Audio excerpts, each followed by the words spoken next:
Sis, you need to be careful about who you date. Okay, you're cute and have a great personality, but you're a little too easygoing and sometimes spacey. You could get taken advantage of by the wrong kind of guy. You know, you really think you should be with a loser like him. He's just a deadbeat, good for nothing in society. You should break up with him right away. I was misjudged by her younger sister and looked down upon as a deadbeat. Her voice echoed loudly across the floor, drawing the attention of everyone around us. Among them was the face of the hospital director, and I nervously scratched the back of my head, realizing I was in deep trouble. That was a real low point for her younger sister.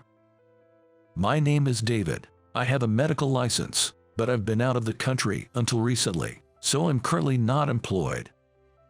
Right now, I'm enjoying a relaxed, carefree life. Back when I worked as a surgeon at a university hospital, I was so busy I barely had time to eat or even take a break. Now, I cherish the moments when I can enjoy a warm meal or sleep through the night in my own bed. Today, I had a long-awaited date with my girlfriend, Catherine. Catherine and I went to the same college. We first met on the day of our entrance exams when our seats happened to be next to each other. Even though it was such an important day, I had forgotten my eraser and was panicking. Seeing my distress, she offered me a brand new eraser she had as a spare, saying, "We've both worked so hard to get here, right? We should help each other out at times like this. Please don't hesitate to accept." With that kind gesture, she seemed like an angel to me, and I began to fall for her. Luckily, both Catherine and I passed the exams, and we reconnected at the orientation. She recognized me, and we became friends. From then on, my actions revolved around her.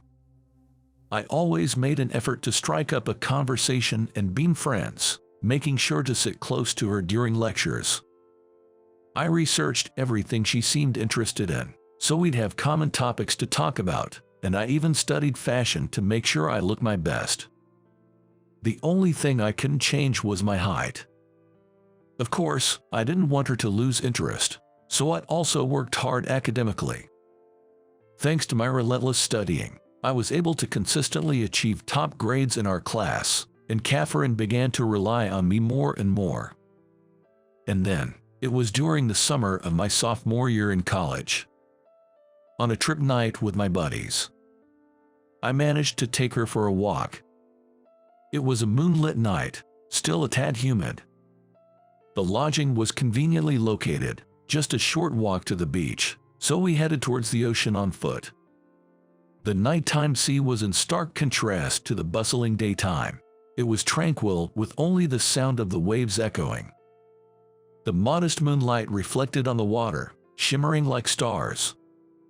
It feels like I could watch this forever. It's so mystical and beautiful. I couldn't clearly see Catherine's face in the darkness, but I could tell she was probably smiling gently, and I felt an overwhelming surge of emotions. "Catherine, I love you." I had thought of many scenarios for my confession, but when the moment came, it seems only cliched words came out. When I said those words, she looked at me in surprise. Her big eyes widened even more as she slowly brought both hands to her mouth. "Wait, David, really? Yes, it's true. I fell for you when you lent me an eraser during exams. Please, be my girlfriend," I said, bowing my head and extending my right hand towards her. It felt like an eternity, but it was probably only a few seconds. After a brief pause, when she touched my hand, I abruptly looked up. She seemed momentarily taken aback, but soon greeted me with a smile. "If you're okay with me, I'd love to. I've always admired how dedicated you are, David, and I thought you were cool." "Really?" "Yes, really. Let's make it work." With that, she bowed her head to me. In return, I also bowed, and the two of us found ourselves repeatedly bowing, which became comical, and we shared a laugh. From that day on, we've been together. Over time, because we've been together for so long, our ways of thinking have become similar, and sometimes we're jokingly referred to as an old married couple, but I always find myself falling for Catherine all over again. Even today, seeing her happily holding a cup of hot chocolate, she looks so adorable. Her burgundy knit sweater, her black flared skirt, and her houndstooth scarf all fit her as if they were custom made. Could it be that this entire world exists just for her? Maybe Catherine truly is a goddess. David, what have you been up to since returning to the States? After sharing most of my recent life, Catherine, tilting her head slightly, asked me that. Her gesture was as endearing as a small animal. I wanted to shout to the world how cute she is. Suppressing such thoughts deep within my heart, I answered nonchalantly. Well, I haven't settled down yet, so I'll be living in a hotel for a while. Can't really splurge since I have no income. After all, I'm unemployed now. You actually call yourself unemployed? She laughed amusingly at that. I think her smile is a national treasure. No, a world treasure. I wish I could buy it with all my wealth. I'm not working, so no income. As I made that self-deprecating joke, she laughed. Such precious moments. I wish they could last forever. But life isn't always that kind. Catherine. Suddenly, a voice clearly aimed at her rang out. When both of them turned towards the voice, a woman stood there with a stern expression. She came right next to the table where we were having coffee and started talking to Catherine. Sis, what a coincidence. A date. Oh, Heather, truly unexpected. Yes, we're on a date right now. This is David. David, this is my younger sister, Heather. Your younger sister. Nice to meet you, Heather. Reaching out to shake her hand, she openly looked at him with disdain and ignored his gesture. Huh, she's ignoring me. What should I do with this outstretched hand? You need to be careful about the men you date. You are pretty and have a good personality, but you're a bit naive. It would be terrible if you deceived by some shady guy. What? David is not like that. I overheard your conversation earlier. He's unemployed and has no income, right? He's not even handsome and is short. I don't get why you're with him. That was just a joke, you know. He's actually. Anyway, I will never accept him. I'll do everything I can to interfere. I have an appointment, so I have to go. Goodbye. Saying this, she glared at me and left the cafe. She had a takeaway coffee in hand, so she must have just stopped by for a moment. Her fast-paced walk seemed courageous. Heather can be a bit strong-willed, but she's very talented. She's younger than us. She gets good grades, and she's starting her internship at a university hospital next week. Oh, I see. Considering she's younger than us, Heather must be a medical student. You two seem close. We are. She's my adorable little sister. I'm sure the misunderstanding will be cleared up, so please get along with her. I nodded at her cheerful demeanor. It felt like I was looking at the Virgin Mary, or so I whimsically thought. A few days after my date with Catherine, I had a reason to visit the university hospital where Catherine works. I used to work here, and to add to that, I graduated from the affiliated college of this hospital. It feels like home to me. My business was over quickly, and as I waited in the elevator lobby, thinking of seeing Catherine and heading home, a group of individuals in white coats approached from behind. It seems they were medical interns with their supervising doctors. I recognized some of the doctors, but among the interns, there was one familiar face. She noticed me and exclaimed, "Oh, why are you here?" The one pointing and shouting at me was Catherine's younger sister, Heather. Pointing at someone is considered rude, I thought, trying to muster a smile. I couldn't tell her the real reason I was here, so as I was thinking of a way to sidestep the question, Heather continued her rant. Did you come to see Catherine? What are you, a stalker? Jobless, ugly, and a stalker? How low can you go? I won't let you near her, you criminal. Hey, calm down, Heather. Don't call me by my name. Just because my sister is kind and can be easily deceived doesn't mean she's calling for a man like you. Just go home and be jobless. My sister deserves someone smart, hiring, tall, handsome, kind, and capable of doing house chores. The exact opposite of you. Hey, stop it, Heather. This man is. Stay away from my sister. If you keep panning around, I'll call the police. Oh, I don't have my phone because I'm on duty. Is this your doing? What are you talking about, Heather? Calm down, please. You seem really confused. One of my former colleagues, a doctor, tried to intervene, but Heather kept glaring at me.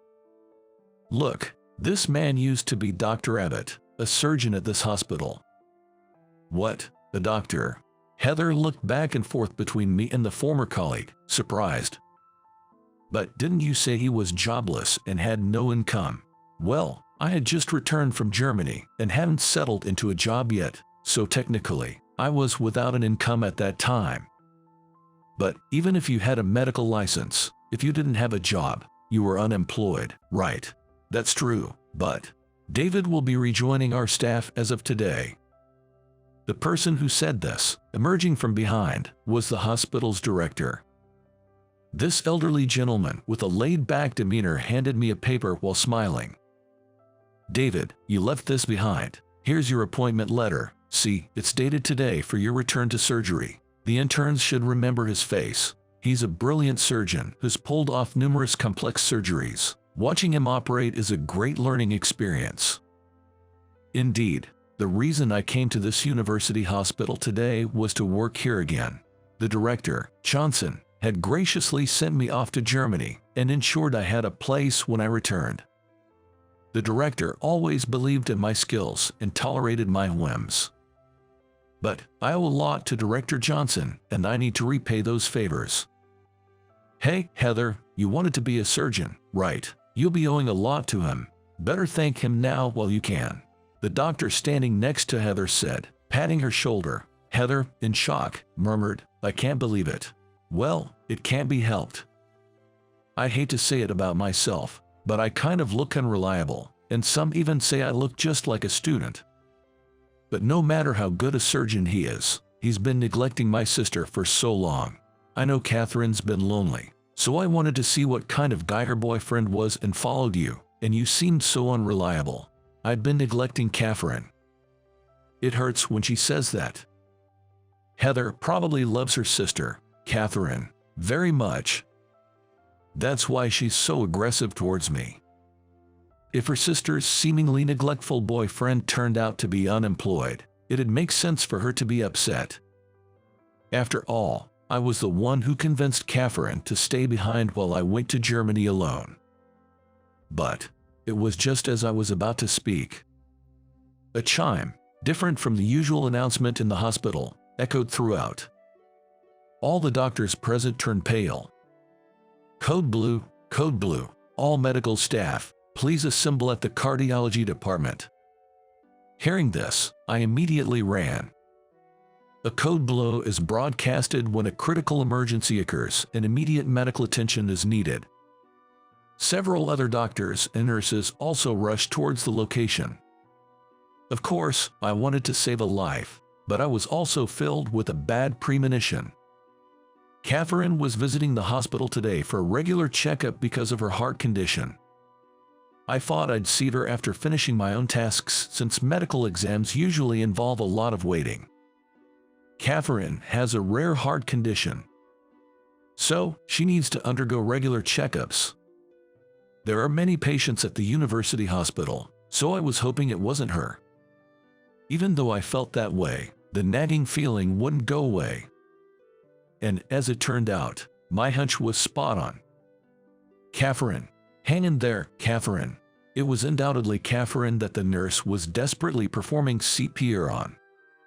She had a ghost-white face, with her eyes firmly closed. She seemed utterly worn out, and her breathing appeared quite labored. Catherine, what happened? I asked a nearby nurse about the situation. She collapsed suddenly after her examination. We've been performing chest compressions for the past 2 minutes. The AED is ready. Got it, let me take over. Please do. Catherine, wake up, Catherine. I took over the CPR from the nurse and kept calling out to her. But there was no change in Catherine's condition. The medical team was bustling around us. It's all to save a life. My sister, no way, why? Heather, who seemed to have arrived later, was also there. But I couldn't pay attention to her right now. I desperately called out to Catherine while performing CPR. The AED is here. A doctor rushed over with an AED and promptly began to set it up. It's ready. Step back, Dr. Abbott. An electric jolt was administered with a beeping sound. But the situation remained unchanged. Catherine, I continued CPR while waiting for the next electric shock. Administering shock, step back. After the second shock, Catherine showed a faint coughing response. She's back. A response meant her heartbeat had returned. A wave of relief washed over everyone present, but it was too soon to relax. David, the operation room is ready. Can you do it? Absolutely. Let's do it. His calm demeanor from earlier was John. The serious expression came from Director Johnson, the hospital director. Director Johnson was aware of Catherine's condition and had allowed me to continue my medical duties while also treating her. He'd consistently updated me on the progress of her condition and her test results. Of course, we'd obtained her permission first. Catherine's condition was rare in the States, so it was largely unclear how to treat it. The only treatment was symptomatic, and it was agonizing to just watch her heart weaken over time. She had accepted her illness and merely offered resigned smiles. Then, I found a paper from Germany detailing similar cases that had been completely cured with surgery. It was a ray of hope for me. If there was a chance to cure Catherine's illness, I'd do whatever it took. Without a second thought, I reached out to a hospital in Germany.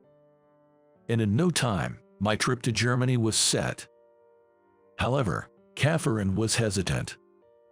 I appreciate your feelings, David, but I might not have much time left. It'd be too lonely without you by my side. I don't want to be alone. Please, stay with me. Let's create a few more memories. I wish you wouldn't say that. You mean everything to me, and without you, my life would be pointless. So please, I'm begging you, don't give up on your life. You're a doctor, right? Doctors shouldn't give up on lives. I promise I'll save you. Just hold on a little longer. Please, stay strong for me. After an emotional exchange filled with tears, Catherine finally relented. She recognized my medical skills and achievements. She said she believed in me. David, I'll be waiting. I believe in you. Just hang in there. I'm going to learn everything I can as fast as possible. Take care of yourself until then. Okay, you too. Don't wear yourself out. A year and a half passed. It took longer than I'd anticipated, but I gained surgical experience in Germany and conducted research on similar cases. With newfound confidence in saving Catherine's life, I returned to the States. What do you mean, surgery? Is my sister really that bad? I thought she was just feeling a bit under the weather. Pushing through the crowd, Heather approached me. Heather looked pale, on the verge of tears. Understandably so, given her beloved sister had just suffered a sudden cardiac arrest. She probably didn't want to worry you, so she didn't tell you everything. I believe she had faith that she'd get better. Don't worry, I'll fix this. That's why I went all the way to Germany. I didn't cross the ocean just on a whim. The words I told Heather were also reminders for myself. I want you to contact your parents. It's all right. How can a doctor not believe in the vitality of a patient? Your sister, Catherine, she's strong, right? Yes, I know that even without you telling me. My sister won't be defeated by this. I trust you. Please, save her. Yes, I'll definitely save her. With determination in my heart, I hurried to the operating room. I went through my pre-surgery routine, calming my nerves, changing, wearing a mask, washing my hands. I double-checked all the essentials and looked over the medical staff. Let's begin the surgery. The operation took a long 10 hours, but it was successful. A few weeks after the surgery, I peeked into Catherine's room. There was Heather, dressed in casual clothes, chatting away happily. "Catherine, how are you feeling?" "I'm recovering very well. Everyone's been kind, and it's comfortable. It's just a bummer I can't walk around much." "Well, your heart did stop once. Just bear with it for a bit. By the way, Heather, are you taking a break from your training?" "I'm off today. I'll be in surgery from tomorrow. Take care, big bro." It seems like Heather's perception of me has changed since that incident. She appears to appreciate me more. Moreover, she has started coming to me with questions about her training. Our communication has improved, and I'm relieved. I'm getting thirsty. The only place to get her drink is the convenience store downstairs. It'll take a while, but I'll go get something. You too, take your time," Heather said, exiting the room with a mischievous smile. I couldn't help but smile at her casual thoughtfulness. Having nothing pressing to attend to, I took a seat next to Catherine's bed. There were moments I thought things might go south, but I'm glad. "It's all thanks to you, David. From the day we first met during our exams, when I only lent you an eraser, to now, saving my life. If it weren't for you, my life would have been entirely different. Thank you." Saying this, Catherine took my hand. Her hand felt warm, a reaffirmation of life. I felt a surge of happiness and gently squeezed her hand in return. "If it weren't for you, Catherine, I wouldn't have been living my life this passionately. Whether it was college studies or becoming a doctor, I pushed through wanting to impress you. You're the driving force of my life. So, we both can't do without each other, huh? Yeah, please, live long." "You too, David."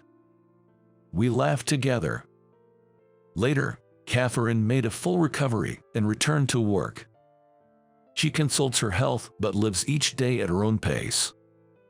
The beautiful and kind doctor is popular in the outpatient department as always.